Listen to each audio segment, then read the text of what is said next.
আলাইকুম everyone, welcome to another new video.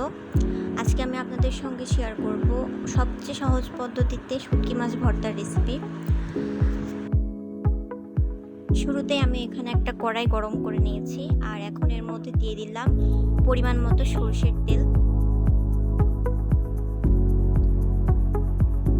তেলটা যখন গরম হয়ে যাবে তখন এর মধ্যে আমি দিয়ে দেব আগে থেকে টুকরো করে কেটে রাখা শুটকি মাছ।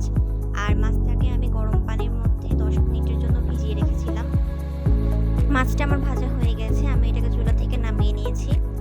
আর এবার আমি ওই একই তেলের মধ্যে পেঁয়াজ কুচি, কাঁচামরিচ কুচি আর রসুনের কোয়া দিয়ে দিচ্ছি। এবার সবগুলোকে আমি খুব ভালোভাবে একসঙ্গে নেড়েচেড়ে ভেজে নেব।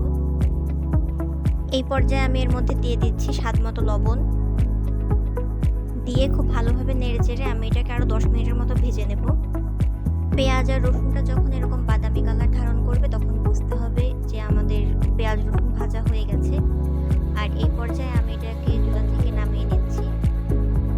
চুলা থেকে এটাকে নামানোর পর সামান্য কিছুটা ঠান্ডা করে নেব যাতে আমার পরবর্তীতে এটাকে বাড়তে সুবিধা হয়। এবার একটা শিলনোড়ায় আমি প্রথমে ভাজা মাছগুলোকে নিয়ে নিলাম। এগুলোকে আমি এবার খুব ভালোভাবে বেটে নেব।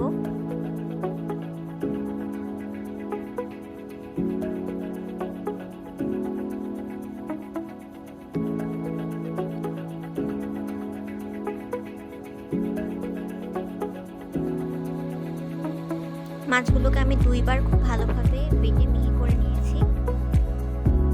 বাটা হয়ে গেলে আমি এর মধ্যে আগে থেকে ভেজে রাখা পেঁয়াজ, রসুন আর কাঁচামরিচগুলোকে বেটে নিচ্ছি।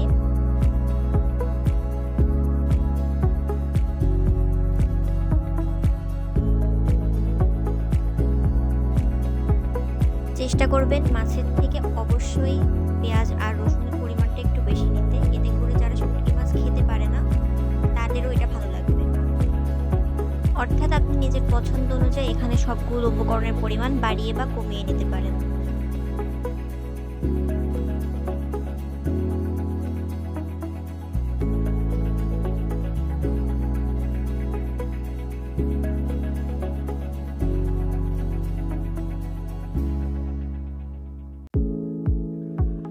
তো এই তো আমি সবগুলো উপকরণকে একবার করে খুব ভালোভাবে বেটে নিয়েছি।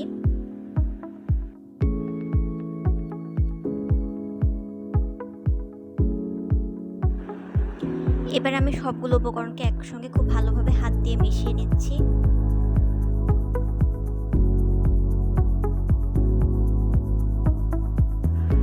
মিশিয়ে নেওয়া হয়ে গেলে আমি এটাকে আরও একবার খুব ভালোভাবে বেটে নেব। এই ভর্তাটা আমার কাছে একটু মিহি হলে ভালো লাগে, তাই আমি আরও একবার বেটে নিচ্ছি। আপনারা না চাইলে স্কিপ করতে পারেন। আর এখানে আরেকটি টিপস দিয়ে রাখি, আপনারা কিন্তু ভর্তাটা অবশ্যই সরষের তেলে করার চেষ্টা করবেন, কারণ সরষের তেলে করলে ভর্তার টেস্টটা অনেক ভালো আসে।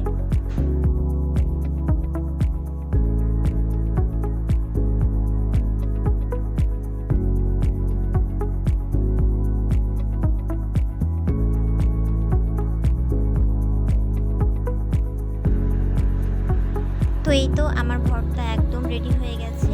আর এই ভর্তার রেসিপিটা এতটাই সহজ যে কেউ চাইলে খুব ইজিলি বাড়িতে করে ফেলতে পারবে।